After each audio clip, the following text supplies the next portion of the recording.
हैदराबाद में पीर की शाम गरज व चमक के साथ धुआंधार बारिश का आगाज हुआ है।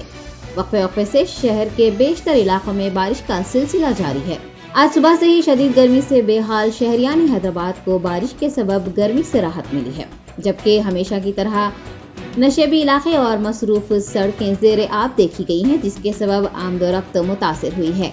मौसूल इत्तलात के मुताबिक शहर के कुछ इलाकों में गरज व चमक के साथ तूफानी बारिश 1 घंटे तक जारी रही। सोशल मीडिया के मुख्तलिफ प्लेटफॉर्म्स पर बारिश से ज़ेब आने वाली सड़कों और मुअत्तल शुदा ट्रैफिक के वीडियोस सारिफीन ने शेयर किए हैं।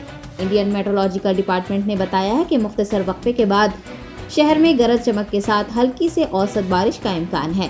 Telangana state development planning society ने आइंदा 2 दिनों तक शहर भर में बारिश की पेशकश की है। बताया गया है कि चार मीनार, एलबी नगर, मलकपेट, राजेंद्र नगर, फलकनुमा, चंद्रानगुट्टा में औसत बारिश और शहर के दीगर हिस्सों में हल्की बारिश की तवक्को है। महकमा मौसमियात हैदराबाद ने नारायणपेट, महबूब नगर, नलगुंडा, सूर्यापेट, खम्मम, महबूबाबाद, करीम नगर और राजन्ना सिलसिला अजला के लिए मंगल को येलो अलर्ट जारी किया है।